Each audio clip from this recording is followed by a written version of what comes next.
Thank you so much, Tobile, for the unexpected and quite generous introduction. Hello, good people. Inolofatseng, and yeah, I am all the things that Tobile had said, and I do all of that. But mostly, I'm just a human trying or working towards the liberation of Africa and ensuring that our generation and the generations that come after us are, I don't know, have greater liberties to self-actualize. That's a good, I think, summary of who I am. Today we are having a conversation between two liberators that you may all know of or that you will learn of today. Our first participant or discussant for this webinar is Thand'Olwethu Dlanga, who describes himself as an Afrikanist and revolutionary academic. He has served at various NPOs as chairperson between 2018 and 2019, and through his experiences, he is, championing Africanism, working on public memory and heritage, and African regional politics. Excuse me, my tongue sometimes does the flips when I'm speaking to people who are not face-to-face.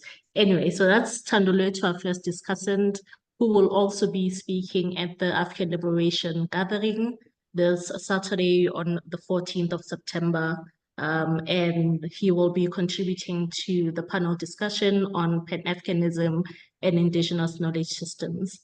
Our second speaker for today's webinar is Mayor Liepollo Pheko, who is a WEAll ambassador, so is quite familiar with the WEAll brand, well, not brand, but the WEAll movement, and I'm sure most of you who are here, or a good number of you who are here, would have known of her work.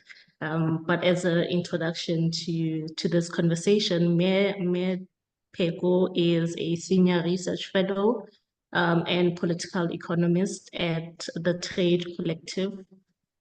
She has worked and lived in 47 countries all over the world, and many of those are in the global south. So she speaks, she writes, she researches the political economy from the margins.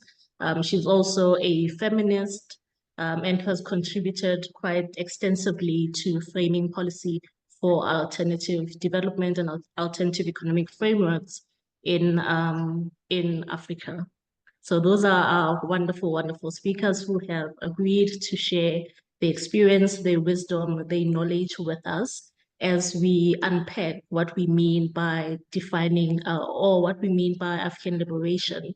And this, topic was born out of extensive workshops within our community where we said, okay, we are organizing the African Liberation Gathering and we need to sit, we need to interrogate what is meant by African liberation before going into the gathering. So this talk is essentially to provide a framework for all of us to, a framework that we are all using as we organizing the African Liberation Gathering to frame what is meant by African liberation.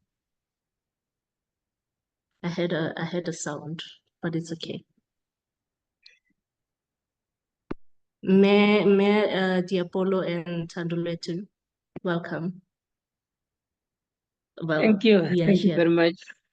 Thank you very much for that welcoming. Kamako Inolofatseng and Kamako to all the other viewers who are listening and watching with us this afternoon in Azania, currently known as South Africa. And also to greetings to everybody else across the world. It might be a morning, it might be an evening, wherever you are. Jambo Ma Africa. Thank you very much. Thank you, Thand'Olwethu. Mayor Liepollo. Seconded. Thank you to everybody for taking either a morning, an afternoon, an evening to join us and to try to ruminate over this very vexed question of what African liberation is, particularly in the context of today's times, especially as we try to contemporize the notion of African liberation, and especially as many, I can call them, counterfeits of liberatory discourse and rhetoric are flying around. It seems a useful time to bring it back down to Mother Earth. So thank you so much for the platform. Well, thank you. Thank you so much. And I'm happy that you touched on counterfeit liberators. So that's quite, I mean, in South Africa now, it's the existence of this subgroup is quite evident, and also the tensions between who is a liberator and who isn't is also quite tight. So thank you, Mayor, for bringing this in. Just to housekeeping note, this webinar is scheduled for 2 hours. It might very well be the entirety of the 2 hours, because like both Mayor Liepollo and Thand'Olwethu has said, this is quite a dense topic. It's a vast topic. It's quite complex. We want to do it justice and, you know, discuss all its moving parts. And for that, we will most likely take the whole 2 hours. And we would greatly appreciate it if you stayed with us for the entirety of the webinar. But if not, don't stress. We are recording this session, and WEAll will be sharing it with the network after the call. Okay, housekeeping aside, we'll just jump straight into it, and with the very broad question that I believe will allow us enough intellectual space to interrogate the moving parts and to also ground this conversation. So, Mayor, you had mentioned contemporizing African liberation for, you know, those of my age and younger.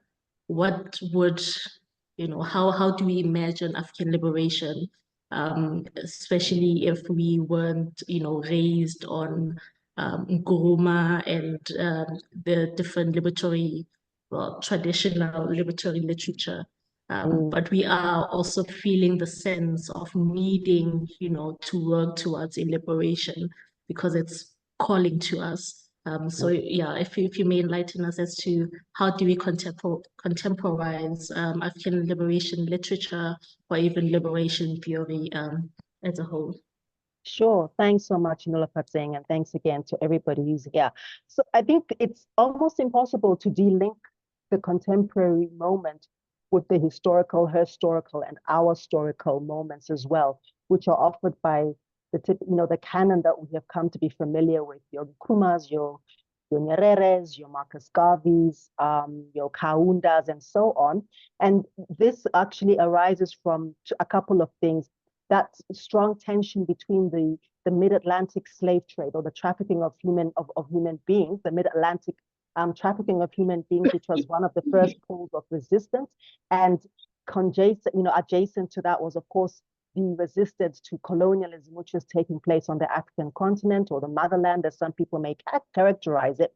But it's clear that white racial capitalism is one of the great responses, or the great instigators of African liberation and Pan-African liberation.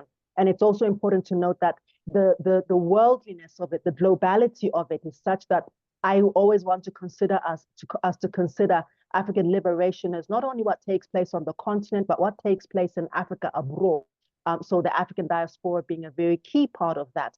And the fact that, of course, we are always in solidarity, even today, with different notions and different textures of those struggles as they unfold. The Black Lives Matter movement being an important historical and current moment. The murder, the extrajudicial execution of George Floyd being something that resonated in a very painful way with people across the world. But I think that before we discard the forefathers and the foremothers, and I want to come to the foremothers very carefully as well, is that there's a lot to be said about their thinking around what Nkrumah calls scientific socialism, how this speaks to a redistributive way of viewing the economy and also viewing society, how it also speaks to a different way of viewing the asset base of a community, not of one that is invested in individualism, but that one that is deeply communitarian, which I think even in today's times has its import, and of course has its place in particular ways. And I think also when we speak about, for example, Kaunda, who spoke about humanism, and when we were growing up, this is how it was characterized to us. It was characterized and contemporized to young children then as, if your friend has 2 pencils, you must give them, has 1 pencil and you have 2, you must give them one of your pencils. And this is how children, you might call it indoctrination in today's terms, and I'm happy to have that conversation. But it was a very state-led, state-centric way of viewing this distributive model of economics. And it has to be said, there was a great amount of investment which was put in ensuring that every person in the community of all ages were invested in a sense of a future of Africa that was holistic, that was inclusive, that meant that there was joint prosperity, that was almost flat structured in its politics, yes, with a very authoritarian, quasi cult figure-ish personas who were at the helm of them.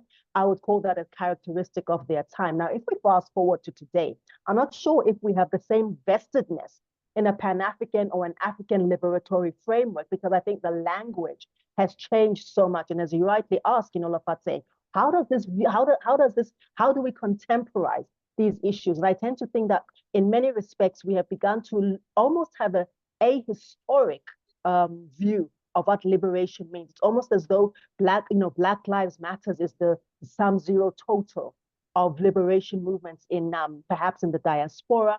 The day that George Floyd was executed becomes a tipping point. And yet we also see that in multiple ways. There's the SARS movement that has emerged in Nigeria, where younger people are speaking against police repression and are also speaking against the excesses of the state, are also speaking as well against the generational gap between themselves and their leadership. We're also looking at the Generation Z and the uprisings that are taking place, the supposedly leaderless uprisings that are taking place in Kenya right now, and where a whole generation have managed to convince and to claim back their citizenship, to claim back their personhood. And I think I would see that as the core of a liberatory framework in this generation. So to claim back thy personhood by then protesting against the tax bill, which was really onerous. I mean, President Ruto was putting up taxes on everything except oxygen, it feels like, many key products, steel, clothing, electronic items, and at a time when the inflation rate has been fairly high in Kenya, it just seemed like one more kick in the teeth. So what I find very interesting is that using new instruments and deploying different language to reach a similar objective, that many people there have come into alignment with the young people, the Generation Xers, the 20, 25, 30-year-olds, who are then saying that this is a insult to our personhood. The idea that our income, that our income is going to be basically not insufficient for us to achieve personhood. And I like to center personhood, humanity. Somebody in the box talks about Ubuntu, which I think is a very slippery concept in these conversations. But personhood as the meaning of being an African person who is sovereign, who has autonomous agency over their lives, over their choices, over where they live, what they eat, their means of income, and who has a sense of sufficiency. If we speak about well-being, who has a sense of sufficiency, self-sufficiency, community sufficiency, and a sufficiency that isn't only for the here and now, but that speaks to an intergenerational lineage of having enough for the tomorrow, which is far, far beyond, survivalists. So I'll pause there, and perhaps Thand'Olwethu can also help. Yeah.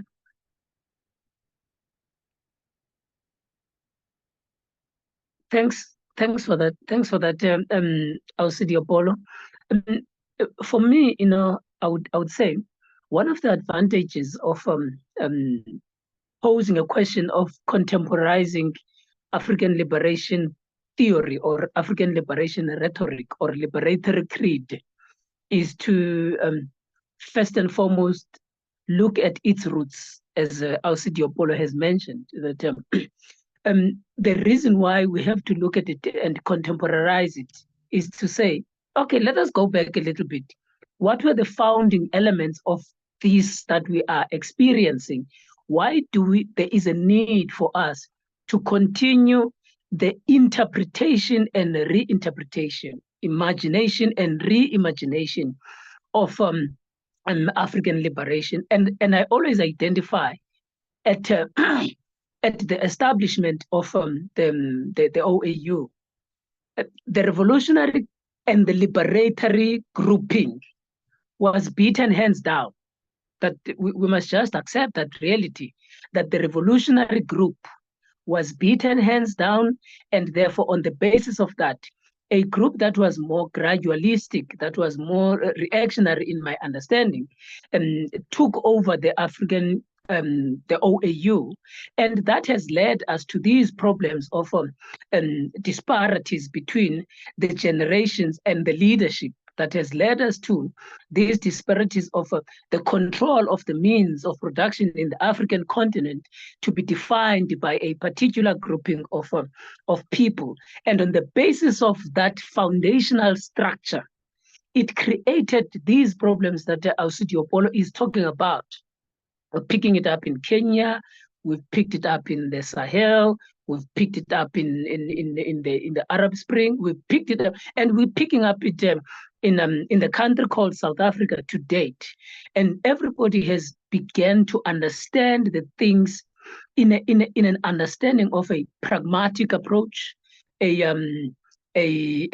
particular group of people who did not, who beat the Nkrumah grouping in defining a liberatory creed. Now, for a contemporary young person, that foundation is important, and that foundation makes you think as to what type of a society do we live in? Why do we continue to seek for the right to call our souls our own?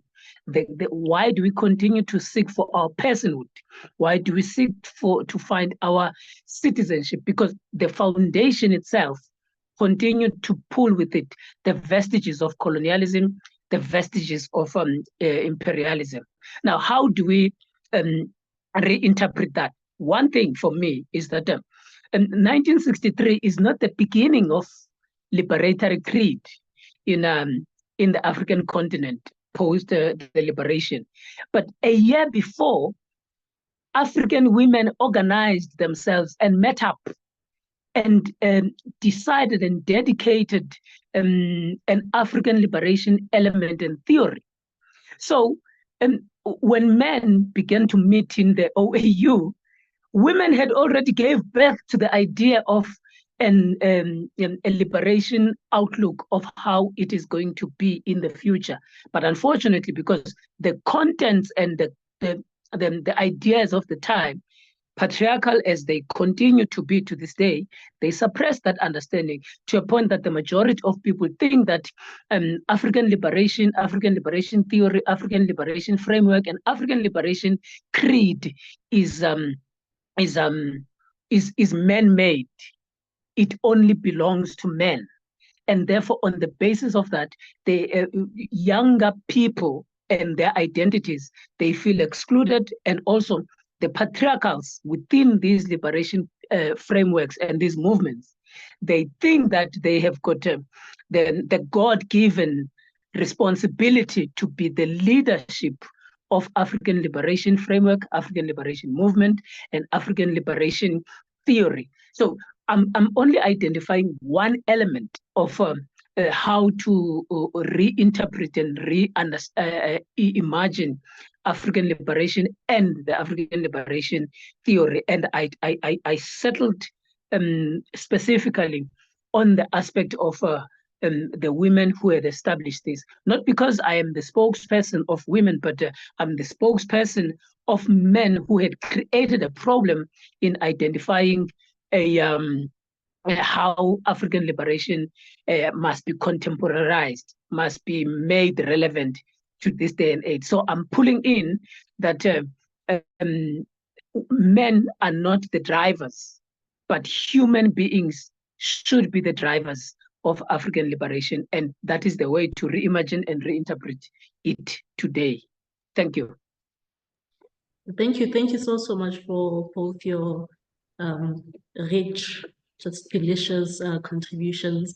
And Thand'Olwethu, as not being the spokesperson for women who contributed greatly to liberation theory, I will ask Mayor Liepollo, who is, I'm not saying, Mayor, you are a spokesperson, but you do quite significant work, and you've moved the movement further closer for African feminism. So I wanted to ask if, in terms of liberation theory and who claims its origins, what are the ties between her stories or the women who gave us the liberation theory that we now know, versus the women who are now reimagining it and playing around with it?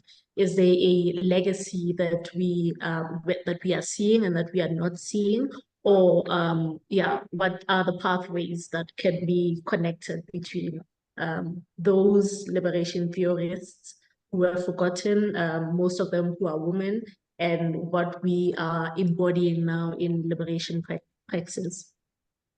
Thanks, Sinola, for saying, and thanks to Comrade Thand'Olwethu as well for those really wonderful insights. I think I want to link this exactly where Thando has dropped it off, and where you picked it up as well. The 1949 conference, which speaks to which was with the Bandung Women's Federation. So it was Women's International Democratic Federation, but it was actually one of the inspirations that emerged from the Bandung moment as well, which many of us will be aware of as a deep anti-imperial movement, which again was looking globally. So it involved different figures. It did involve Nkrumahs. It did involve people like Kenyatta, NASA. It also involved Nehru, Tito, and different leading lights of the third way, or so-called the third world, who were not vested in either in the Cold War in any way. And many leftist feminists emerged from these anti-colonial movements. And it's fair to say that the anti-colonial movement and the strong feminist movement cannot be and should not be divorced from each other. And one of the greatest services of the canonic sorts of liberation stories that we have been fed are deeply masculinized, and they do promote the big man syndrome as well. And yet before the celebrated conference of 1955, African and Asian women and Arab women had already met to discuss issues of common, education, for example, technology, the future of technology for women, the future of agriculture, and so forth. So by the time we get to 1962, which I think is the conference to which Thand'Olwethu is alluding, which Bibi Titi Mohammed was one of the founders of. She was one of the founders of the Pan-African Women's Organization, and of course she was a Tanzanian liberation pioneer herself. And by the time this conference had taken place, there had been already many, many years and decades of cross-regional solidarity and pan-regional solidarity between women across the world. Many people may not be aware that Amy Garvey, who was the second of Marcus Garvey's remarkable women that he was married to, both of whom were remarkable, was one of his main archivists. And without that archiving that she did as a journalist, much of the work that he did might have been lost for posterity.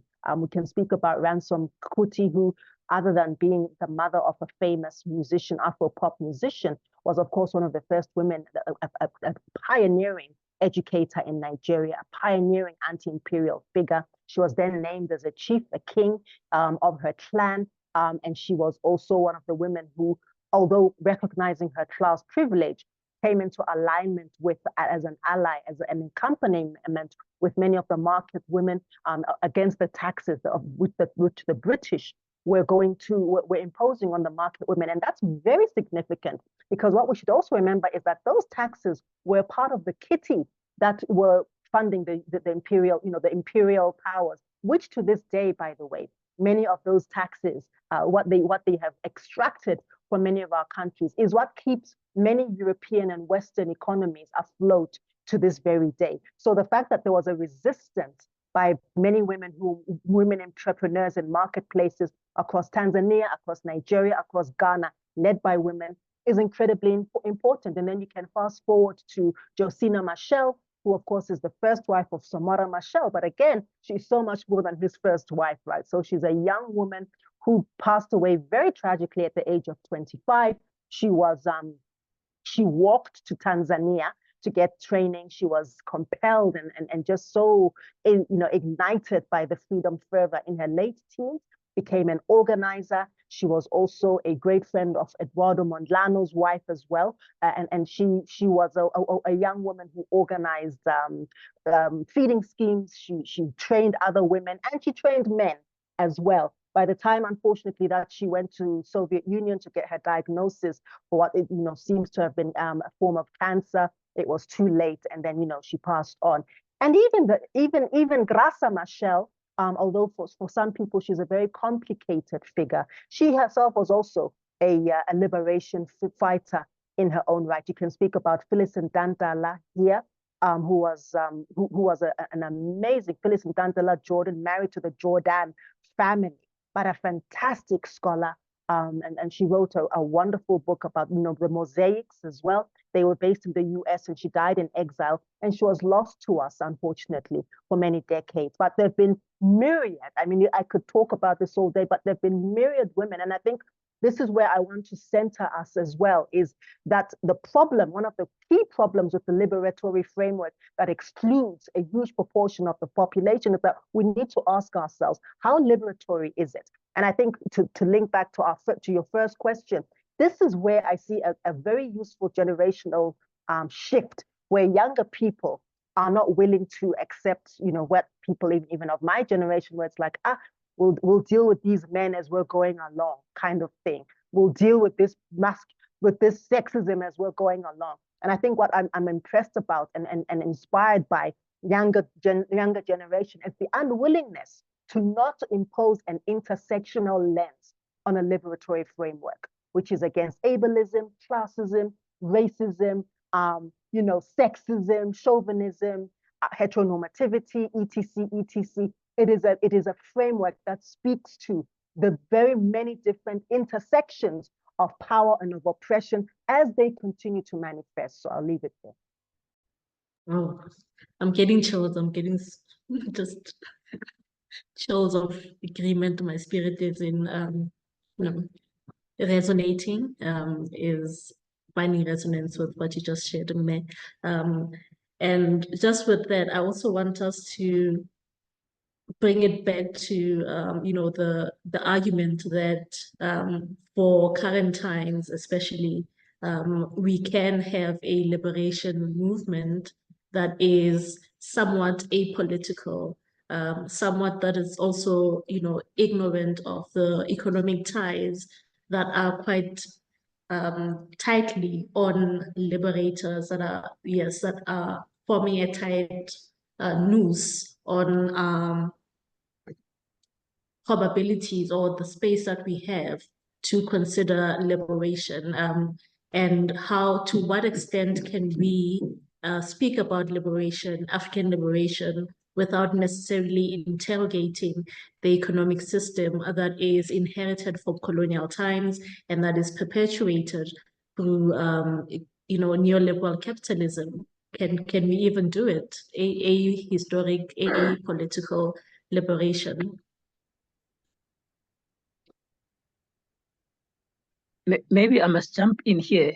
Maybe yes, I must jump in here. Feel free. One of the problems that the liberation theoretical framework of the older generation of the Nkrumahs and the Sobokwes and the others was that the infusion of this Christian dogma of eating an elephant in piecemeals. So we are going to win political freedom, then we can get to the next stage of a liberation by engaging the economic the economic struggle. And later, we've seen that there's a majority of people who have begun to say, okay, no, let us engage the economic freedom. Let us seek to find an economic freedom, and because that is the next phase of liberation. However, liberation is not in piecemeals, it's not in compartments.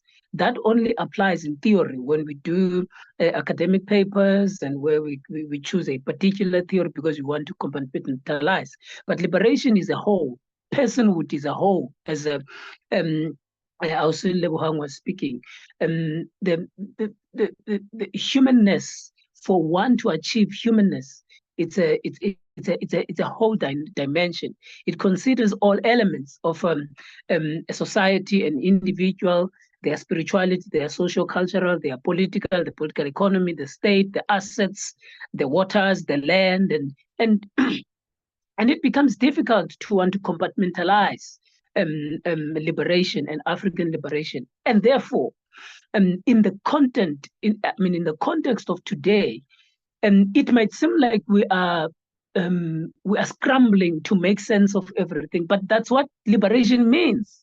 It means we must scramble to make sense of everything at the same time, because if we are going to dislocate and focus on one aspect without the other, that other one that you are disregarding creates or might have a negative impact on the structure or on the kind of society that we live in. Now, if we focus then on economy, unfortunately, as I said, the foundation of African liberation character in the globe is that of the OAU and the group that was more pragmatic in its approach.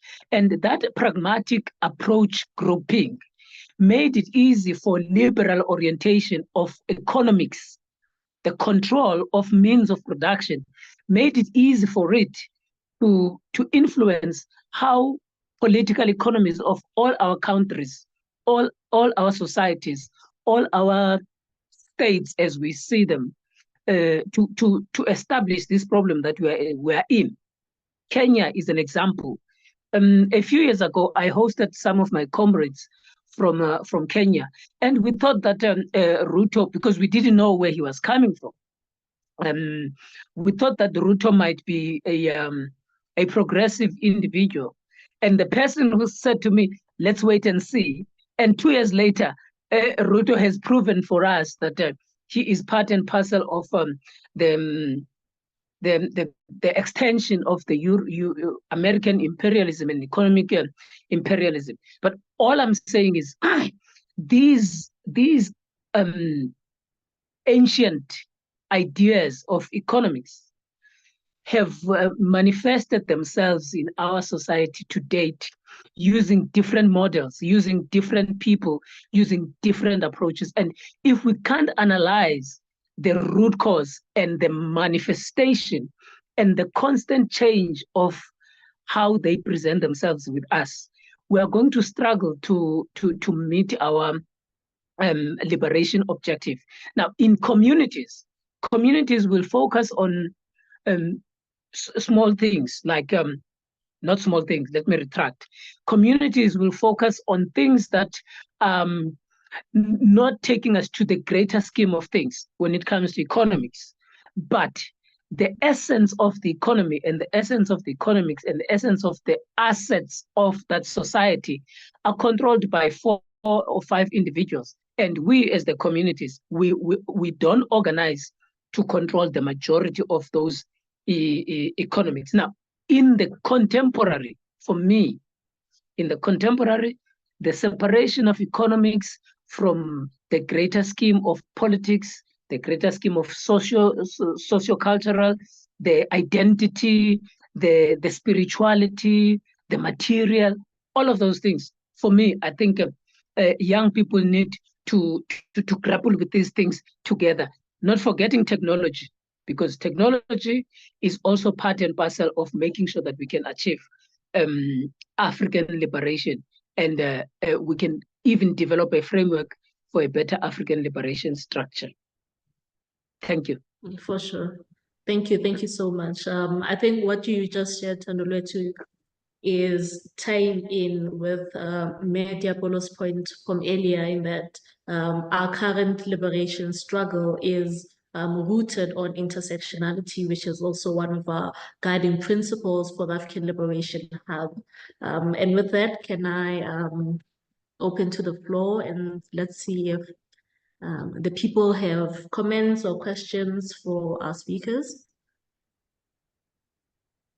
We can start with the Q&A feature for now. In Nolofatseng, I don't know if you see it or if you want me to read I out. don't see it.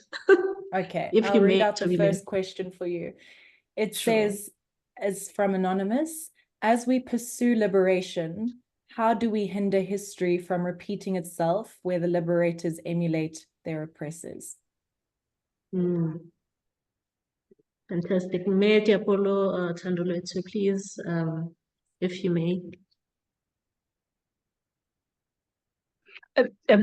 Before our Diapolo speaks, history has got a bad way of always repeating itself, and it does all the time, because people don't want to learn from history. Because one of the things that as a history and a historian and a history academic and the person who teaches history, is that most of the time history has been sidelined and placed in the periphery.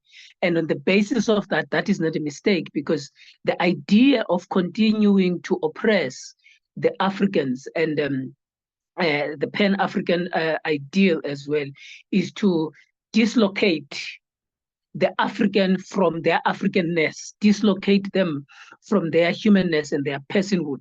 And one of the ways of dislocating them is to remove them from their history. And history as a subject has been therefore placed in the periphery. In the academies, in our faculty, you've got 4 to 5 people who are catering for a large number of students, because the idea is to dislocate. Now, to avoid that history must not repeat itself, one, you need to look into history so that you don't repeat the same problems of history. As I have said a few minutes ago, I said the earlier version of African liberation excluded the women orientation and a women voice. It then established that the 63 was the greatest moment of the establishment of Liberation Creed.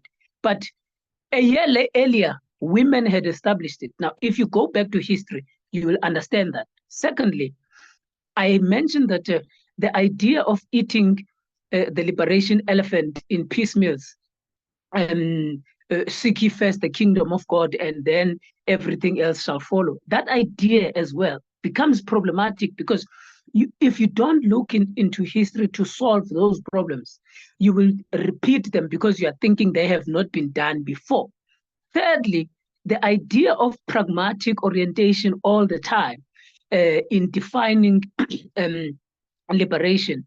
If you don't go back and say, actually, the group that won the 1963 OAU Charter created a problem for us, and it would then be easy to say, okay, if we don't look into that, you will repeat the same problem because you're thinking it has not been done. But we know that over the past 50 years, but unfortunately, because of the problems of the past.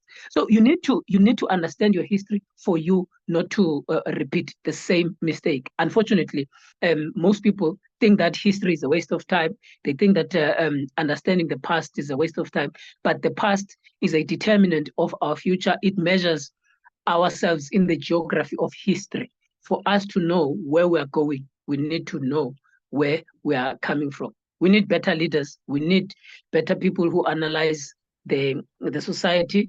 We need people who are committed to humanity, people who are committed to person upliftment. And I think in that way, we will not be strangled into the ideas of history repeating itself. Thank you. Thank you, Comrade. Mayor Diapolo, you have a response to the question. Yeah, the one thing I'd like to add to that panoramic panoramic input is, you know, it's become a T-shirt, right? I am not my ancestors, so therefore I'm gonna mess you up, you know, yeah. And I find that a very problematic bumper sticker. It's ahistoric, it's a her story. It doesn't understand the struggles of what went before. It doesn't understand what it took to survive millennia or centuries of different forms of oppression, displacement, depersonning, dehumanization.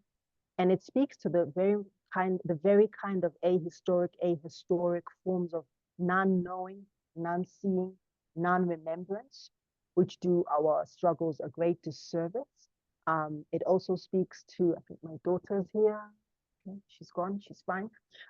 It also speaks to exactly this lack of lineage, understanding that even when we contemporize matters, that they have a historical lineage, and they have a historical entry point, access point, and a genesis.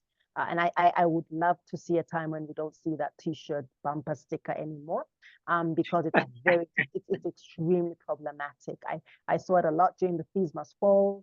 I saw it a lot during the George Floyd, you know, the outrage around, the justifiable outrage around, you know, George Floyd. But to suggest that the reason that things are the way they are is because our ancestors were less assertive, were walkovers, were doormats, is deeply disrespectful, deep disservice to their personhood, to their contribution.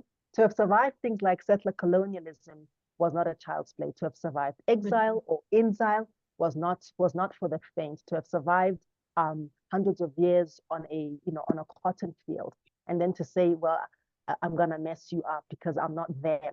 It also speaks to a kind of a class disdain of othering. So almost this displacement from our ancestors, from those who were, as though somehow we have a better emotional and psychological infrastructure to outsmart an imperial system that has had us as a people in a stranglehold for centuries. So that would be my contribution, is that we have to stop, that especially the younger generation divest themselves from this idea that they are the first, the only.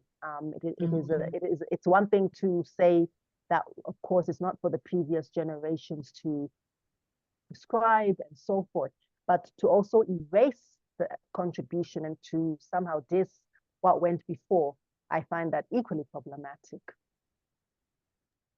For sure. Anonymous, I hope your question was adequately addressed. Do we have another question from the floor? Yes, another anonymous. I'm just going to start with this one. It says, when you spoke about the theory behind African women's liberatory organizing, could you expand on this? So this is from, what you had mentioned earlier around African women's theory. Matt, do you have the space to repeat the lineage of African feminism on the continent and in the diaspora? Yeah, sure, very briefly. So thank you. I think the first is to say that African feminism has its own ontology. It has its own historiography and historicization. It is not a replica or a carbon copy of the other Black feminisms, other third world feminisms, other global South feminisms. It is its own particular species of feminism, because like other feminisms, it is the product of our concrete conditions. So anti-imperial, anti-colonial. It also dates back to our solidarity, the global solidarity between ourselves and the diaspora, yes. But I think that we do have a very strong voice of our own. In fact, a lot of the writing on intersectionality can be drawn from even a trajectory, a parallel trajectory here on the continent. And then just to go back to, of course, our own anti-imperial struggles of that led to the 1949 pre-Bandung. So we did the Bandung before Bandung, the pre-Bandung gatherings, and of course the Pan-African Women's Organization, Organization of African Women, which was also led by, as I said, Bibi Titi Mohammed and among many others. of the time. But I think it's also useful to name this, to say that it is also intersected with women in labor movements, for example, women in trade unions, women in political formations, women in other popular social movements, community-based movements. It's also, we can't underestimate the role that faith-based organizations like Mothers Union and others have played in the liberation struggles on our own continent. I always say, don't mess with these women who wear uniforms on Sundays. And I think for people across the world, they'll miss the reference point. But basically, many women in Southern Africa on a Sunday, a lot of our churches are, wear uniforms, and they look very pristine and very respectable, and they look like they're just going to give you coffee and cake. I always say, never, ever mess with a church woman in uniform. You must never. She'll show you flames. A lot of these women have been part of liberation movements.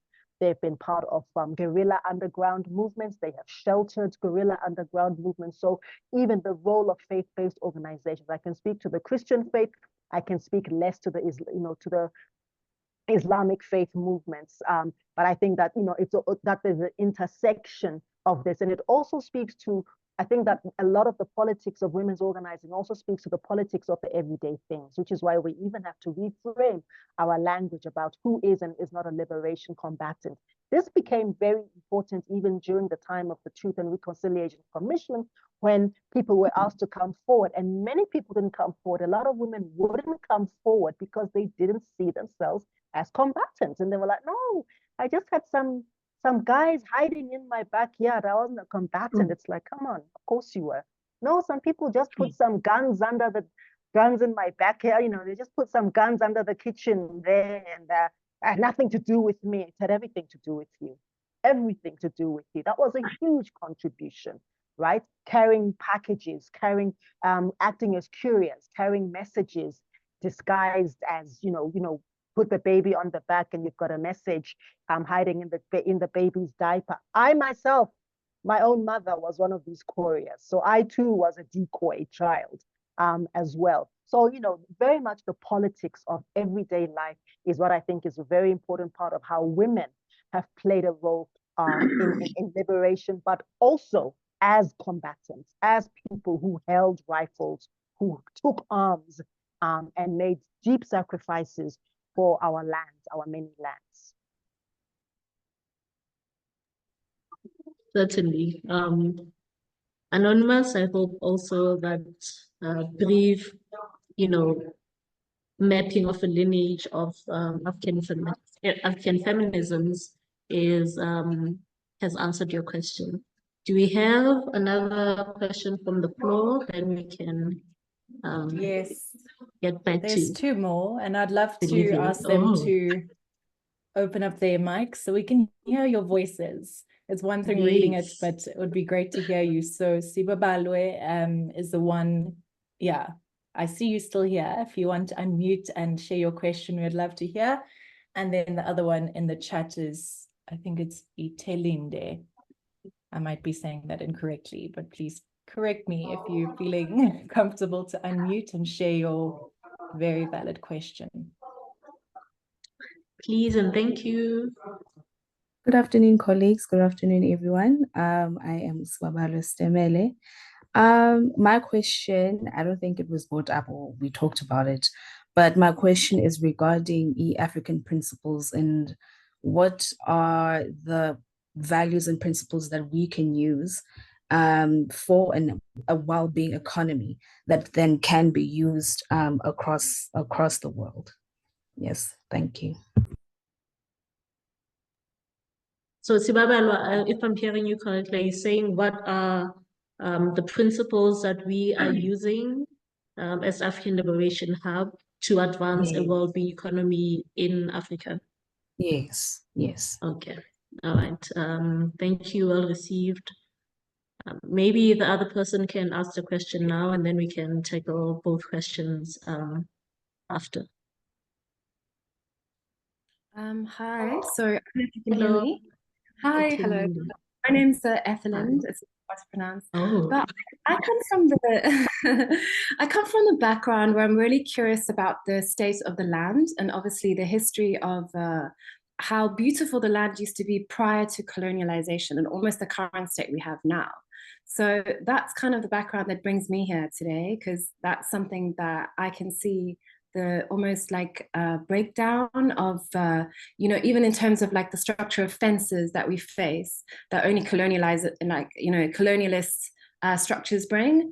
And prior to that, we didn't have that. Even in waste, you know, all our waste is coming from products, you know, that, you know, and consumption and so forth. So I kind of want to understand, you know, your points of view possibly on that, if I've made any sense, if I've made myself clear enough to maybe construct a question. You did. Thank you so much. Yeah. Let's start with the first question on, you know, those principles, African liberation principles that can help advance the well-being economy on the continent. Thand'Olwethu, you want to come in first, or Liepollo? Yes, let me start. Let me start here. One of the things that I always think about is I'm going to draw it firstly from a theoretical premise, and then take it down a little bit. Because the Europeans had adopted or have colonized the idea of ancient Kemet and developed what is called Egyptologists and Egyptologism, or whatever the study of Egypt is. But within the structure of the Kemetic idea and cosmology, there was what they understood as Ma'at. And this point of Ma'at leads me back to my initial point of not compartmentalizing liberation. Now, within the principles of Ma'at, we had what we know as the overall architecture was to balance the society, or was to balance humanity. So it was to keep the society and humanity in balance. And one of the elements that it has is justice. One, the other element is truth, is two, and the other element of that involves, I think, consciousness. And the idea of all of those things want to provide a balanced society. Now, because imperialism and colonialism had then created an imbalance in our society, in our societies, you then had an idea of making, developing untruths to make them as if they are truth. Let's make an example on that truth. You see the African continent, it is a continent. You see Asia, it is a continent. If you look at the landmass and the waters of those two continents. But then you've got this thing called Europe, and it's called a continent. And it's like an island, it's this small in comparison with Asia and Africa.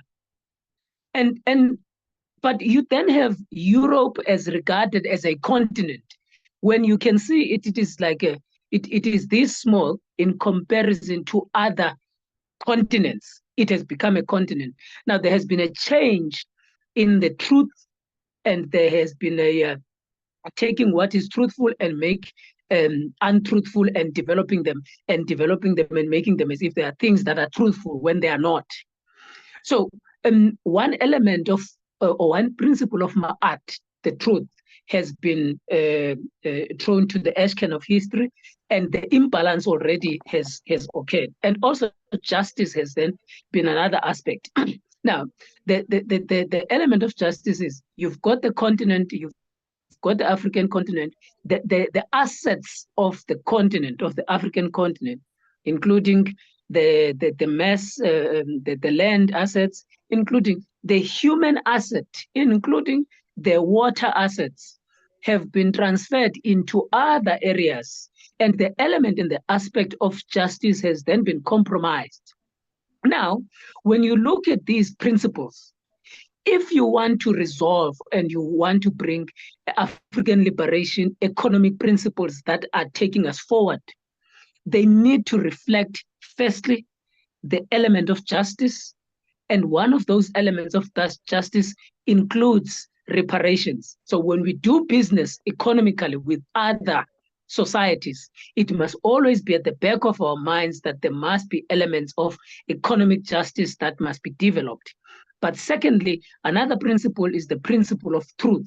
The reality is that the West and any other society, even the Asians and the Chinese, they do not have the capacity of the raw materials that the African continent has. And part and parcel of African liberation needs to be truthful about that element, to say we can't allow our raw materials to be transferred and exported to other societies with just ease. So some of the elements that you must bring in as principles of a just economic liberation structure, for me, includes economic justice, truth, and keeping that balance, because that balance of Ma'at principles brings us back to what Leopollo was talking about: humanism, personhood, our identity, our citizenship, if one were to say. There are other principles that somebody else can think of, but I thought let me look at these ones that are more at a theoretical level, because for me, I think to theorize things first helps us to have a better praxis going forward. Thank you very much, Ino.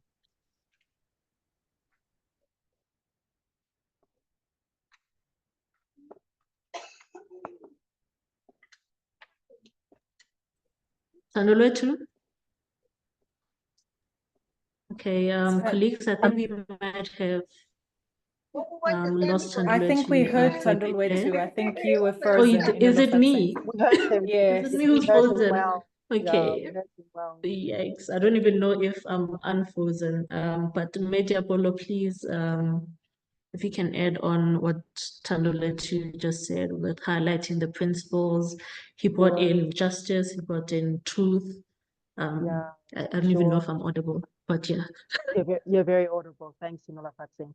So, I mean, I think, yeah, the other piece of that, I mean, and to add is issues and the broad strokes around family, which links to communitarianism, community. So the idea of co-creative coexistence as well, and what society means, and how this builds society. So that does include the legislative, the sense of justice, as Thand'Olwethu has said, the sense of peace, the commitment to peace, the commitment to each other. But another one that I think is a very important part of our philosophical underpinning is the environment. And many times when we speak about the environment, it is again, it is assumed that this is that people caring for the environment is a Western invention. And yet, of course, if we didn't care for our environment, I suppose people wouldn't have gone across the world to come and invade our own beautiful environment, briefly to the other speaker's question. And I think that's very important, because one of the pieces, the aspects of personhood and the aspects of African philosophy and feminists, decolonial philosophy, there are three. The one is caring for self. The second is caring for the other. And that includes the household, at family, at societal level. And the third is, of course, is caring for the environment and the planet. So also caring for the human and the non-human, flowers, plants, agriculture. And again, African women are at the forefront of this. Black and brown women are the primary, not only sustainers and providers, but we are the ones who protect the environment. It's really, it grates on one's nerves to listen to a lot of Euro activists talking about climate emissions and talking about how we all need to do better. No, there's no we here. Only the only 4%. The African continent only contributes 4% of the global emissions. Our footprint and our culpability, our liability in all of this is almost non-existent. Why? Because we have never felt this need to have dominion over things. So that's also one of the underpinnings of philosophy. And then I'd also like to add to that, not only how we care for this world's animals, plants, but also how we care for other worlds. So I think that as African people and as African feminists in particular, it's important that we have a very strong discourse, on artificial intelligence, which represents another world, and also B, on space travel and how that also represents other worlds. And I think the symbolism of the man who owns Amazon, and I'm not going to name that man, but the symbolism of the man watching the man who owns Amazon go into space, and because he can, right? Just because he can, traumatizing the atmosphere, traumatizing other worlds, traumatizing other atmospheres as well, in this, phallic symbol of a spaceship. And just the idea that once people have colonized and decimated this planet, the elite white capitalist few have the option to, in fact, go to other worlds and escape their culpability on this earth. So I think even the idea of how we look after other worlds is very important. And then the idea of how we look after worlds beyond this one. So the time beyond this one. So that forces us also to think about an intergenerational legacy, which again, settler capitalism doesn't think about. It's all about the now. Extract, extract, extract. Take, take, take. Without thinking around, without thinking beyond. And just to the point that the other speaker was making around how beautiful our lands were, to say this, that I think many of us should be aware that the Western Cape, it looks familiar, and it looks like Europe. Why? Because physically, a lot of the plants that were there were extracted from Europe. A lot of the indigenous fauna and flora of the Western Cape were removed in a very, very violent, violating way. So of course it reminds people of Europe. It feels like a whole other country because it was designed to look like a whole other country. We should take that very, very seriously. And then lastly, the piece about Ubuntu. I'll say it now. Ubuntu has been one of the most bastardized, badly theorized constructs. It's been theorized by people who have no business theorizing about it. It has come to mean everything and nothing. It has come to mean we are all belonging. It has come to mean we are the world. It has come to mean, that there's no race. It's come to mean rainbow nation. It means nothing of the sort. That is an ontological and also a linguistic error. Ubuntu is a Black person, okay? It is a person of the earth. Motu, umuntu, a person of the earth. Earth is this color, okay? And I'm not saying this to be exclusionary to any group of people, but I do want to call order on I've traveled across the world listening to people talking about Ubuntu, and I've had it up to here a bit, because it was actually some of our best liberation theologists use Ubuntu as a reclamation of Black people's personhood against the white gaze, the white imperial gaze, the Western colonial gaze. That is what Ubuntu, it is about personhood and co-creation within and amongst ourselves. We will be at peace with all people.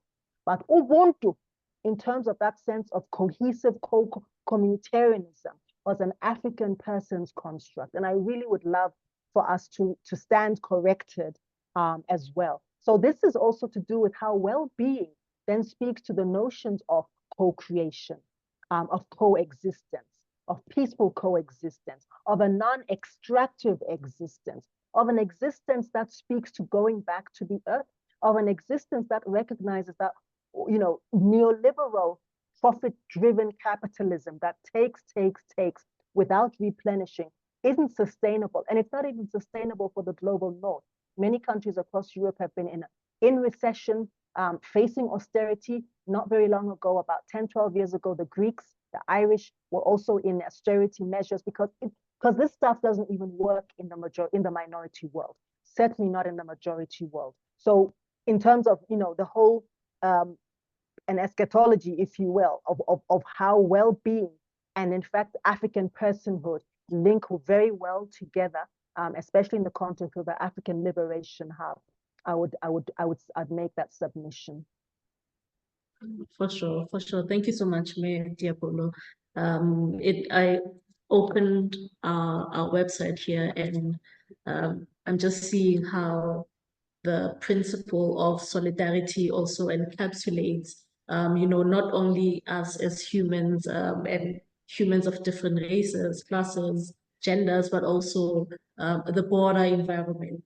We exist in ecosystems, and we want to assert that we are not the dominant, at the top of the food chain, but rather we coexist with fauna and flora, like you just highlighted so beautifully now, Liepollo. Okay. Thand'Olwethu, do you want to speak to the piece on land as an instrument as an instrument of oppression, and also how we can reclaim that instrument for liberation on the continent? Yes. That has been the central struggle of Africans in the continent. But also this has been the central struggle of the oppressed people in the globe. You can see the indigenous peoples of what is called now United States of America. The contestation has been around the issue of the land. You can see the brutality and the murderous regime of the Zionist Israel in the Palestinian land. It's the same thing. This has been the central of the struggle in the African continent, and the indigenous people in the country or in the continent called Australia, and so on and so forth. So this has been central in the struggle for humanity as a whole, because the land in itself defines a lot of what it means to be a human, what it means to be a person. Because already Liepollo is mentioning it, that the land is the person who looks like this. And already that should tell you that land becomes synonymous in a way with ontology. Land becomes synonymous with your imagination of life. Land becomes synonymous with your future generations, and also your foreparents and your forefathers and your foremothers. So, and also land becomes synonymous with your spirituality, and also land becomes synonymous with your sustenance. So all of these elements, they define the need for the control of the land. But before I proceed here, let me also say there's a mistake that we tend to do as a people, especially of African extraction. We tend to overlook the land, which is the maritime, or which is the waters. Because we are blind to that, we don't see water almost all the time. Therefore, we are blind to the water as the territory, as part and parcel of the land. Now, when we fight, everybody says we want the land, and the fake liberators would then say you'll get the land, and then and then you get a house, then you are good. But also there is a struggle for the land, which is the waters, which are part and parcel of some of us who are coming from a particular gift. We need the water for us to get healing. And therefore, by default, if we are only focusing on umhlaba as in Indulinendaba, we struggle because we don't get our healing on the other side, because our healing is in the waters. So we tend to be blind in that. So when we talk about the land, I want to include that we must include the maritime, we must include the waters, we must include the seas, we must include almost everything, because they are part and parcel of the land. But now, the society and settler capitalism and settler colonialism has created that the land must be defined within the particular rules of Europeans and rules of non-indigenous people. We must, as communities now, understand that why is the land an essential element? Land and the unavailability of land leads us to criminality. Land and an availability of land leads us to all these socio-economic troubles that we experience. How do we fight that? And one of the ways we can employ imperial ideas to take over what belongs to us. One of them is we must form part of land trusts. That's one of the things that we must do. You occupy and you form a land trust and you close it off, because it becomes your land. It's no longer now going to be a land of Inolofatshe, but it becomes the land of the Legabas under the trust. It becomes difficult, therefore, to then take over that land from the Legabas. It is the same thing that we are struggling with as Africans and as the reactionary government in South Africa. They can't take over the land because the land is with the trusts. The majority of the land that we say is in the white monopoly capital. It's with the trusts because they used a particular land. So we need to find ways of dealing with that. And I have not extensively looked at another solution in dealing with this problem, other than my limitations on using the trust and using also the community approaches in making sure that once you get it, you protect it. And another way of protecting it is putting it into the trust, including the waters themselves, including the snakes in the waters, and whatever animals that are in the waters. You protect everything. Thanks for that. Thank you. Yeah, thanks, Thand'Olwethu. As you were saying that one of your proposed solutions would be to employ the oppressors' tools in terms of land trusts to gain access to land and also reclaim it. But as I'm sure Liepollo has thought about, has read about, has written about, that we have a saying that is it wise, or we have a question rather that asks, is it wise for us to employ the oppressor's tools to move us towards liberation? And if you may come in here and enlighten us, is it wise? That's an interesting one. So I'll use this as a scenario. And this is a great personal risk to those who from the beehive.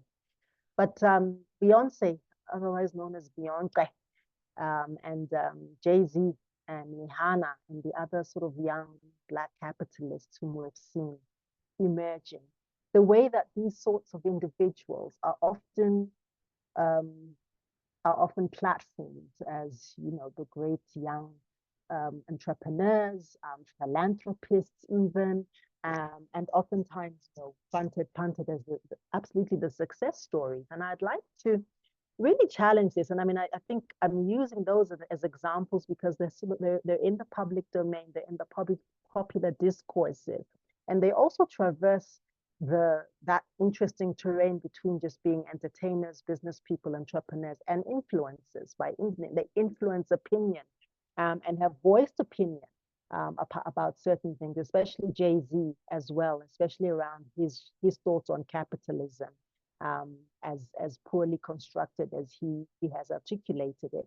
And I think that what's really people get excited, and it's like, oh yes, Queen, there goes Rihanna and this Fenty and so on. And yet the business models that they are using are deeply exploitative oftentimes, completely embedded in the capitalist domain, the capitalist dogma.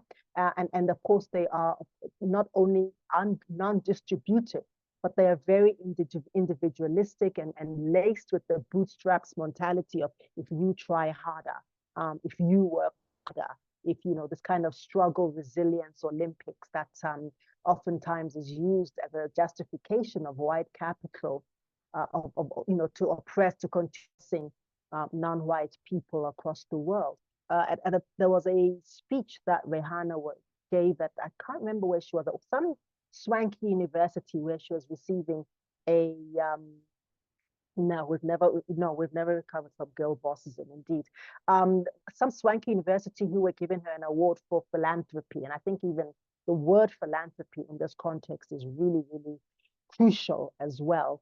And she said that basically she's just a girl from Barbados, and she came to America, and it was just all very struggle porn, resilience porn, and anybody can do what I've done, and of course that's a complete lie. So how many billionaires are there on this planet? Can count them on a couple of hands. It's a lie. So I mean, it's selling a lie. It's also selling this resilience porn to younger people, to other people, to keep running after a rainbow and after a mirage that they are never ever going to catch. And when I say I find it really offensive that people like that are characterized as philanthropic. So I think a few years ago, about 10, 12 years ago, during the Haitian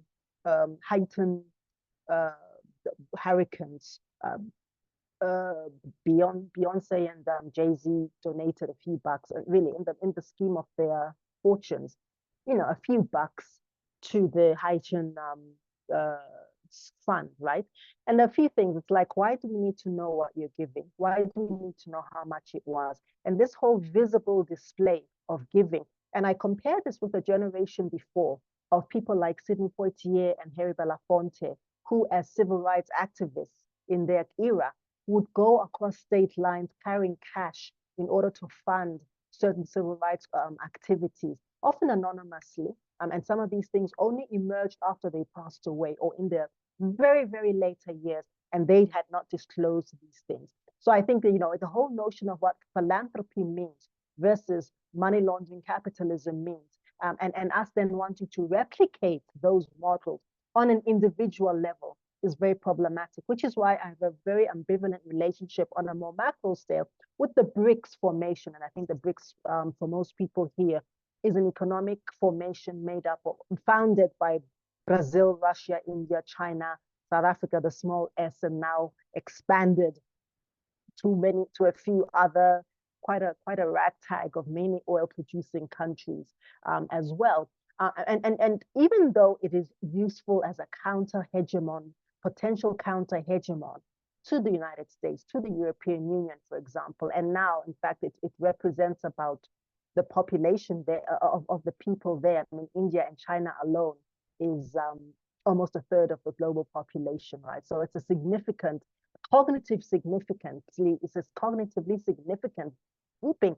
But of course, it's most of its instruments, most of its pillars are mired. They don't take a critical account of Western neoliberal capitalism. The BRICS Development Bank is very similar to the World Bank, except that the interest rates are slightly more favorable. And literally, the interest rates are a bit more favorable, but there's no real distinction. So I think that when the danger in replicating that model is that, firstly, we can never replicate it fully. We will never, the formation, the foundation of the first settler capital state on a massive form, the United States of America, was actually formed on extermination of people, genocide, and the trafficking, the mass scale trafficking of human beings. That is not a model that anybody wants to follow. Okay. Same with the UK, who also had a huge interest in externalized, because the British are very dainty about these things. They had an externalized model of human trafficking of enslaved African people mainly to the Caribbean, but also across many of the southern states like Virginia, Louisiana, France, and US. Traded between that territory for many, a century or two. But the idea that we can ever chase this mirage, either on individual level or at state level, is a complete fallacy. Thank you, Mayor. Thank you. And with that, we are almost halfway. No, we have 20 minutes left for this webinar, which has been, I'm just sitting here like, yes, saying all the things. So I really do appreciate you, Liepollo and Thand'Olwethu, bringing your perspectives on this big big theme of African liberation. There has been, in both of your points and the arguments that you raised, an underlying point. My English is running away, but yes, underlying point that there is also a division within liberating or liberators, in that how can we as African Liberation Hub claim to be working towards a truly liberatory movement for the African continent?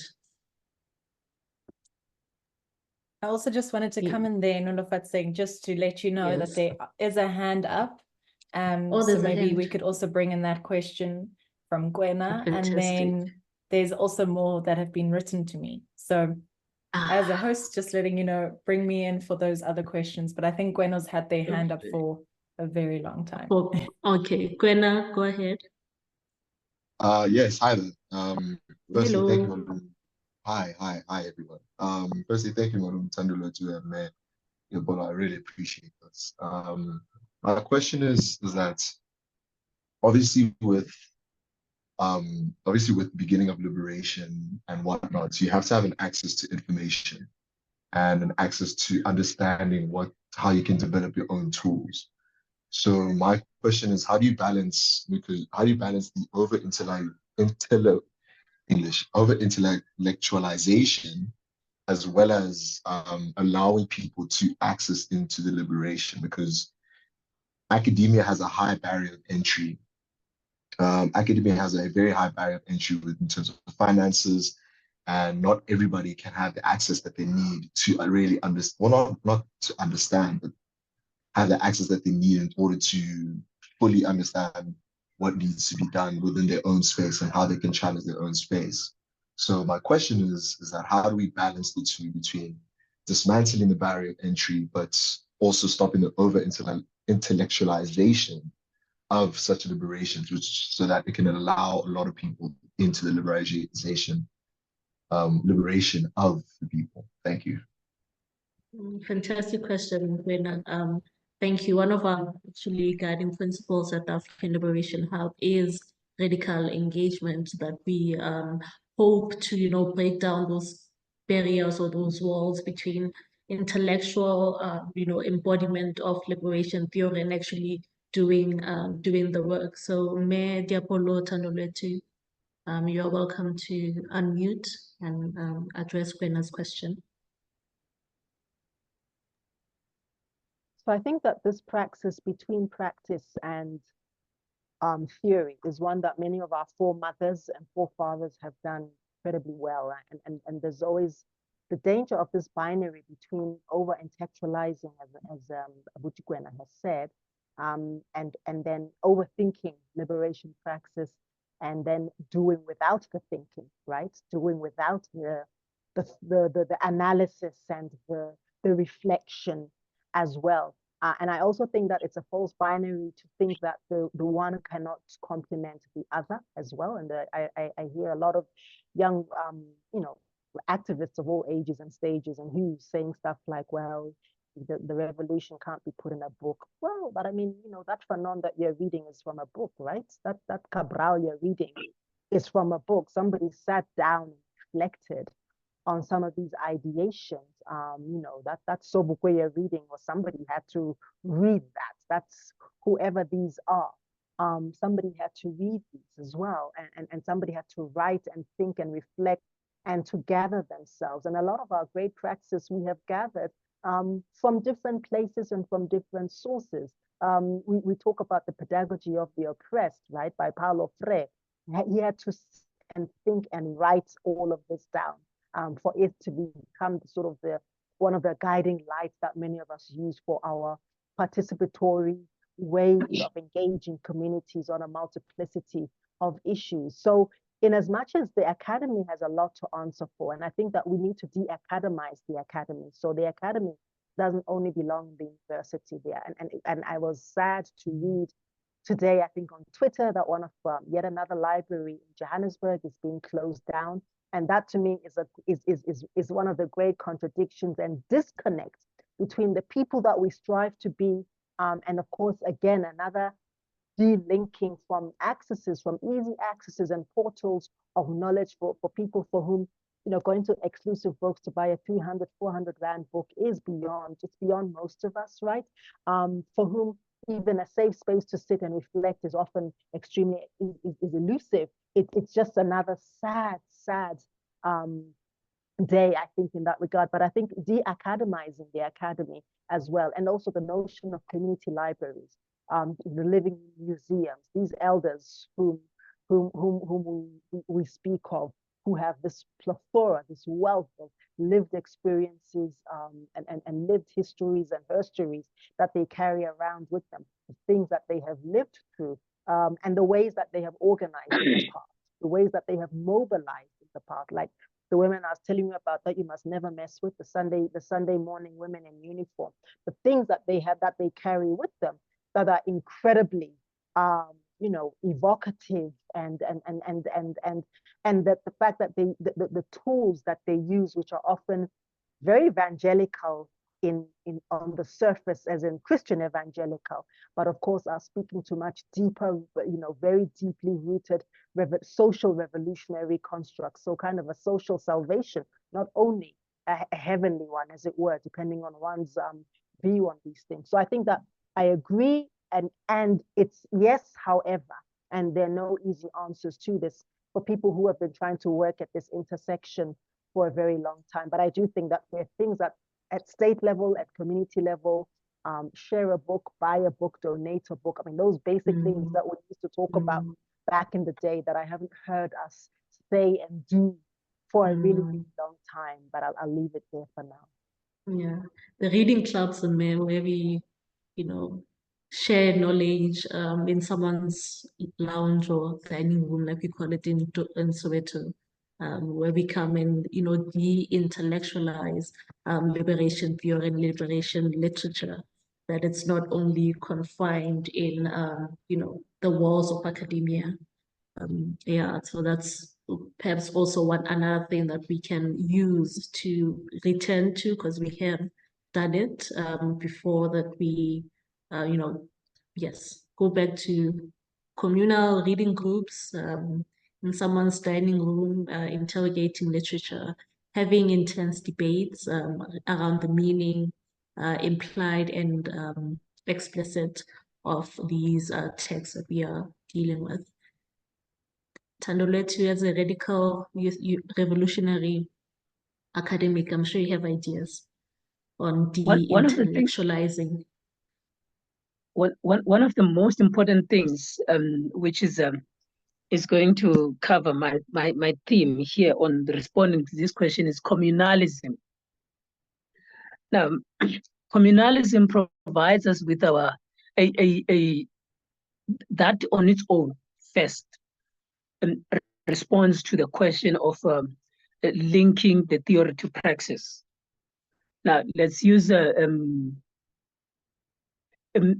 if we are organized communally as a group, ordinarily we do not have the same types of gifts.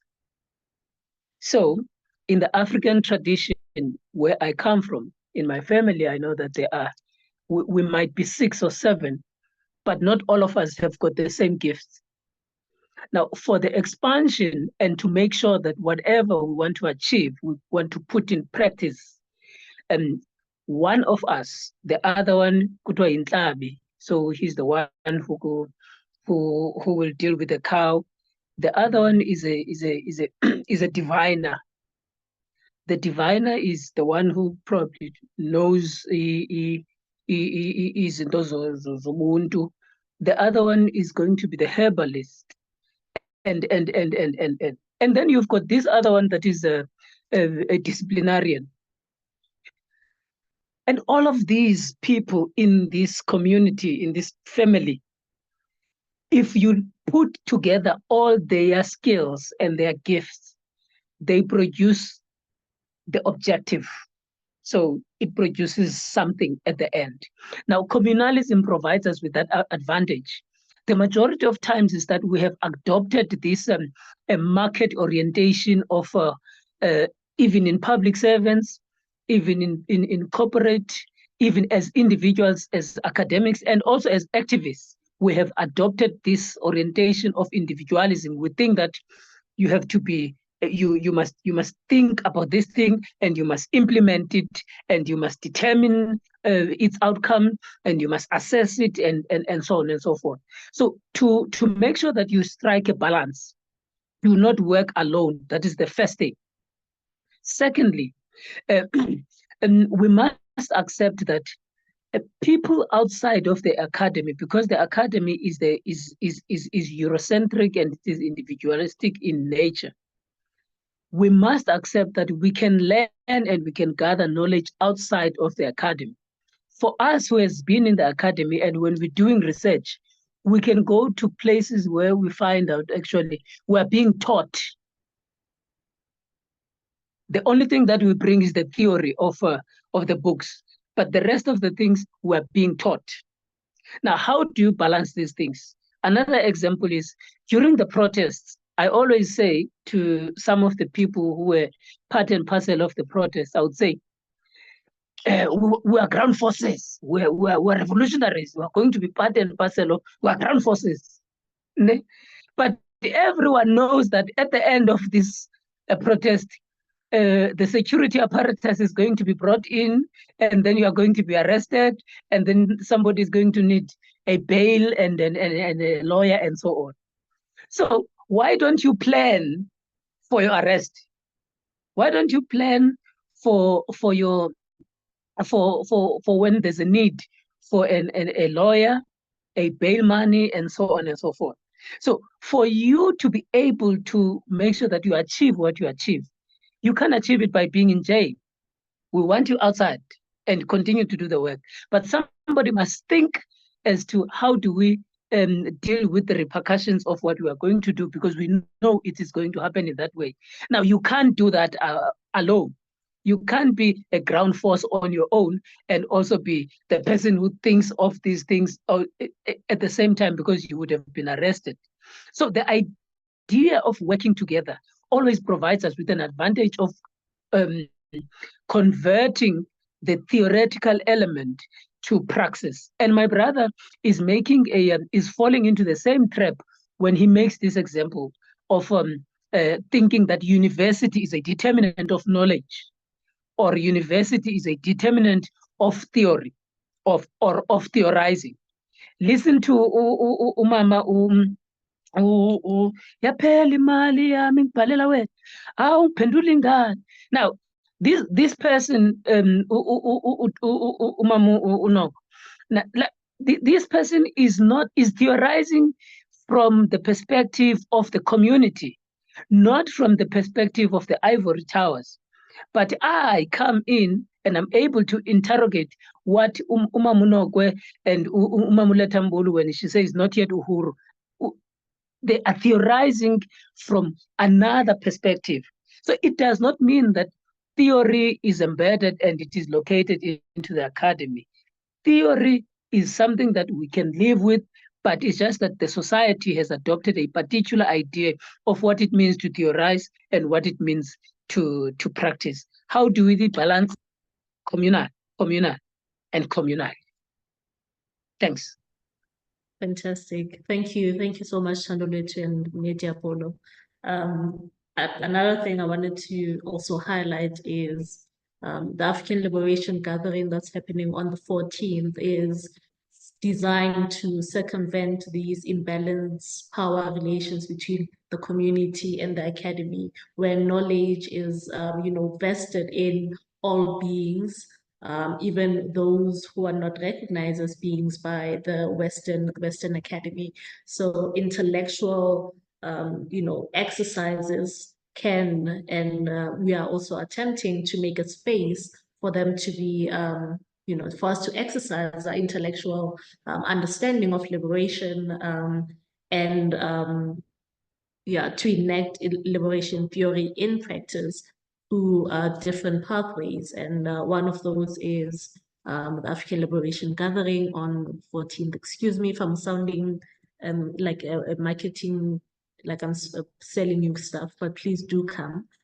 If you are in the country in South Africa on Saturday, where we are interrogating these themes of land, of Pan-Africanism and neoliberal capitalism and its the clench that it has on the African continent, and our imagination for a liberated and a well-being a well-being economy on the continent, and a liberated personhood on for and with us as Africans. And with that, I don't know if are there any other questions? Tobile, you had mentioned there are two more. Yes, there are. So there are quite a few. Okay. Nicola, I don't know if you would like to share your question. I see you on my screen.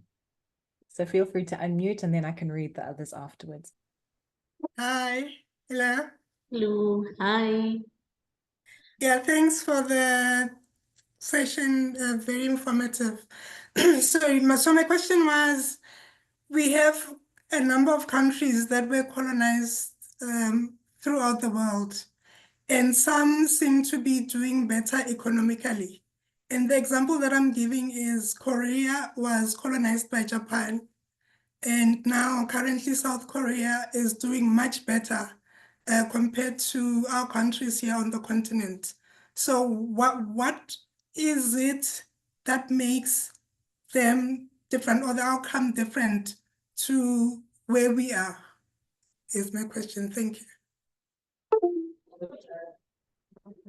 Thank you, Nicola.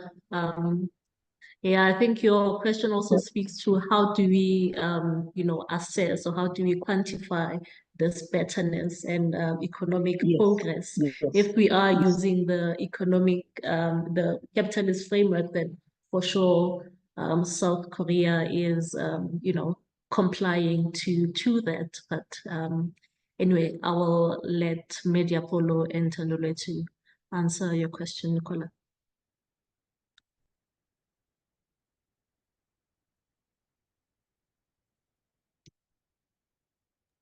I thought Comrade Lebohang will start, but let me. I'll start. Okay. Okay. No, thanks. That's a fantastic question, actually, because we often get asked about the dichotomy between, for example, Japan, Korea, and also even the countries that have been occupied prior to now. So countries like the Philippines, which was almost a US colony, came this close to becoming part of the US. They were already starting to call them the brown Americans, or the yellow Americans, which is not a very good term at all, as when the news came about. And the difference is quite a bit. I mean, the one is that in terms of the rise of the Japanese Empire and the conquest of Korea, this became more of a protectorate, especially early in the 20th century, 1905, 1910, just before the European World War, which everybody else had to get dragged into. But because it was a protectorate, it also didn't have the extractivism and the invasiveness of it was not as intense. But I think that it's fair to say that the linguistic imperialism of Korea by Japan was intense, because in fact, a couple of my friends whose parents are still alive, they are still first language, Korean friends, they are still first language Japanese. So it's not really over, actually. It's actually not really over. The Japanese also encouraged traditional village schools in Korea. So the education system was quite robust, and it also didn't pose any threat to Japanese occupation. They also continued to teach classical Chinese as well. So it was a fairly unregulated form of colonialism, where different kinds of education, and even indigenous Korean education, which is very complicated though, because Korea, Japan, and China have a very complicated ethno history of occupying each other over the centuries. But be that as it may, then that they were also able to begin to continue functioning as functioning in their personhood, even though their personhood was somewhat occupied. They also didn't push back. The Japanese also didn't push back on Korea when during the Taiwan occupation, for example. So, for example, I think the Koreans were allies of Taiwan at the time, but I think that what they decided to do was rather to just step back from that. So what happened in that regard was that Korea and Taiwan at the time then became allies, including economic allies, which meant that they had an import and export relationship, and so forth.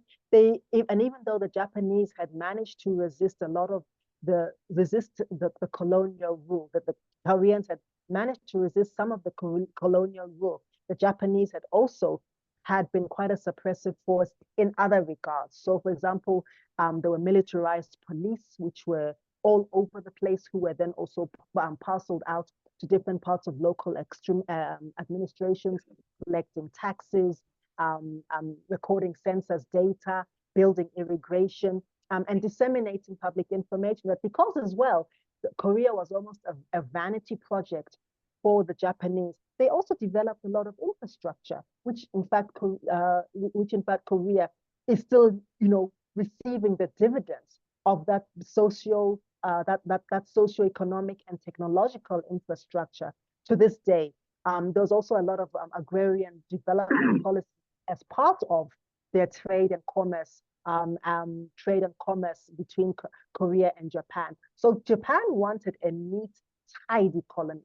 They wanted a colony that was developed. They wanted a colony that they could extract from neatly, tidily, clean roads, good running water, and so forth.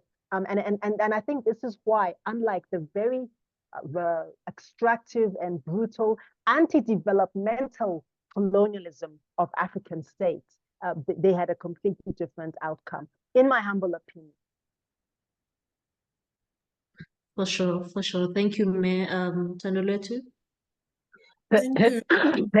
Perhaps with an understanding that already the question is premised on, or you've made a critique of the question of the fact that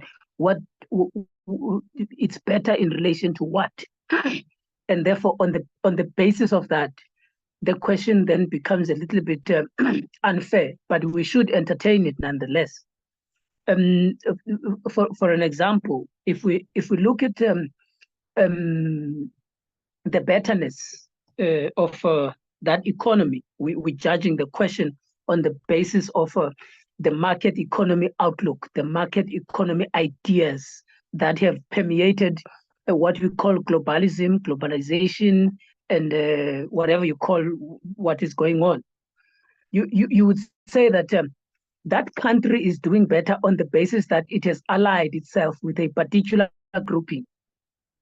And that particular grouping, and with its alliances, it has then take a particular view of what it means to develop in comparison to the others in the region. Notwithstanding the truth and the facts that Leopoldo has mentioned in relation to that part of the society. Now, if we look at in relation to what, doing better in relation to what, let me bring an unfair comparison. You've got a country currently called South Africa, and then you've got a country that is called the Democratic Republic of Congo.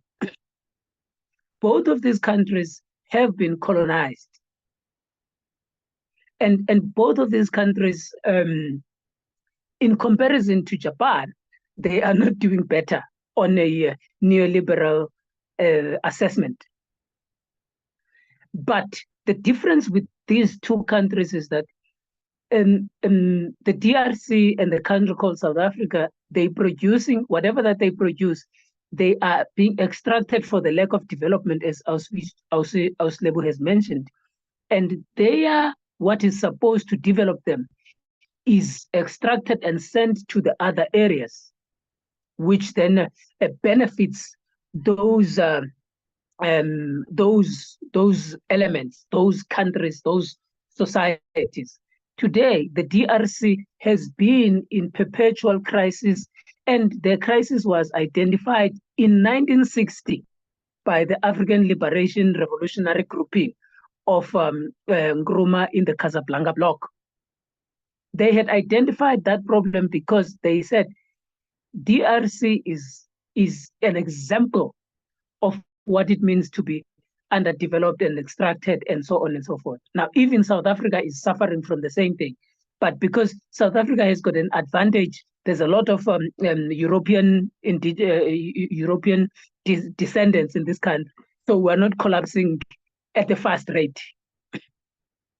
Because the globalization element is protecting those white people. So the idea of the comparison and doing better must always be looked into. What is the root cause and how do these two societies benefit from the globalization and the market economies? And also, how do these other countries are suffering from globalization and market economy? Now, Africa is not going to do better on various levels. One, the issue of leadership or misleaders has been something that has been identified. Leopoldo mentions them as self-hating leaders. And secondly, there is this over-reliance of wanting to make a carbon copy of a type of democracy that is being utilized in other societies, and you want to just make a copy and come and replace it. And because of that problem, it does not respond to the indigenous needs and the indigenous requirements, and therefore, why is it not doing better, Africa? Why is it not doing better economically? Why is it not doing better politically? Why is it not doing better socioculturally? It is because we are adopting a copy of another society and we are bringing it into our society. And that society does not accept that because it is not fitting hand in glove in that society. So if you look at Japan, it might be aligned with a particular group, and these countries that are not benefiting, they are not aligned with that orientation, or they are not meant to develop. And DRC provides us with an example, and South Africa provides us with that example as well. Thank you. For sure. Thank you, comrades. I was gonna put in my 2 cents here, but we are firstly approaching 4 o'clock in my part of the world, and I understand that many of you didn't come here to hear from me. So we'll take another question or 2 from the floor. Yes, let me just give you the 2 last questions here. So if you can expand on Africa with a K, what does that mean, especially for the audiences that do not know? And then from Lethiwe, who's not here, but they're going to be watching the recording to hear your answer back. As liberators, how do we protect ourselves from liberation fatigue as we carry the luta continua burden? So I'll pop that in the chat, but those are the Fantastic questions. Yeah, thank you. Liepollo, as our curator for the African Liberation Hub, we remember having, a small class where you educated us on Africa with the K versus Africa with the C. If you may just grace everyone who's in the room with a summarized version of that class, please and thank you. Sure, thanks. Anytime. So basically, I mean, Africa with a K just refers to the more indigenous spelling of Africa, the correct ethno-linguistic spelling, Afurakan, the land of the righteous as well, and also that the C is very much an anglicized version of of the naming of our continent as well. Even though some people claim that the word Africa is actually of Roman or Arabic extractions. I don't think it matters. It's been known as Africa for at least a couple of thousand years. And by the time that the Western imperialists arrived on this continent, it had been named. And I think that it is respectful for those who are not of the continent to fall in line with our own nomenclature around that. Just a quick story. I recently decided not to publish in a particular publication because I had, of course it was Africa with a K, and the editors were like, oh, this is great. Can you just fix your spelling because it's easier for us and it keeps things consistent. Yeah, very imperial. I was like, you just have no lack of, please read the room and understand that. And then the paper, of course, was also in the realm of anti-colonial discourse, decolonizing economies and so forth, but just the lack of self-awareness was quite remarkable. But I think that the précis is to say that the K represents the more accurate ontology and the more accurate epistemology even of Africanness and of African languages. Thank you. Certainly. Thand'Olwethu? Yes, thank you. One of the ways, yeah. One of the things that, again, because I have gotten access to archives and archival material, you can see how the name changes and how it is being spelled. You can trace how these things are changing, and it should tell you at some point as to, it means there is a particular influence or a particular objective that was meant to be achieved with the change of a name or of a wording.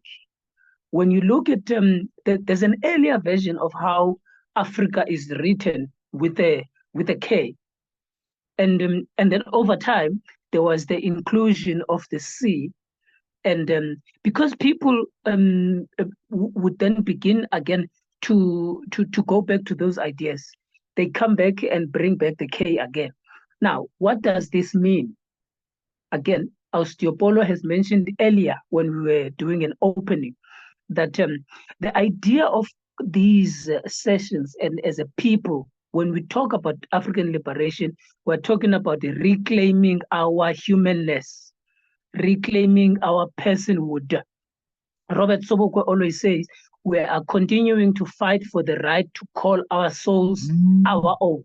And that therefore implies the K is a contestation of a right to call our souls our own. And when we put the K there, it brings back our ontology. It brings back our humanness. It brings back our Africanness into the conversation. And also, it is a rebuttal of saying we are anti-colonial, we are anti-imperialist, and then we are anti-intrusion. Let me stop there. Thank you, Thand'Olwethu. And to you both, Leepollo, I'll ask you to go first. How do we not tire as liberators? So I think the African Liberation Hub team, you know that I'm a great proponent of self-care, self-love. I think it's a Black feminist principle. I think it's a decolonial principle because it actually is embedded in the notion that the time is abundant. Time is abundant, rest is abundant, and in fact, it is sovereign. So I rail against the idea that time is money, you snooze, you lose, but that in fact, the time to rest is time well spent. It is productive time because replenishing of self is a form of production. You produce ideas, you produce dreams, you produce hopes, you produce aspirations, you produce new energies in that time of rest. And we need to decolonize the idea that the only way to be productive is to be constantly on the move, and however that looks to each of us, whether it's yoga, whether it's prayer, whether it is hiking, whether it is jogging, whether it's swimming, whether it's cycling, whether it is caring for your flowers, your plants, writing poetry, journaling, listening to healthy podcasts, listening to loud rap music, listening to all sorts of things, but to nourish ourselves, being in community, yes, sleep, rest. It is not a capitalism will have you say that that to rest is to be lazy. And also, as Black people, remember that as capitalism used our labor tirelessly, and we've been guilted intergenerationally into thinking that when we rest, we are no longer useful. We are no longer of value. We must be very careful. So I would say rest is an act of insurrection against everything that our ancestors were deprived of. For sure, certainly. Thand'Olwethu, on top of everything, yes, on top of everything, on top of everything that has been said, and we're human beings, we will tire, we will get exhausted.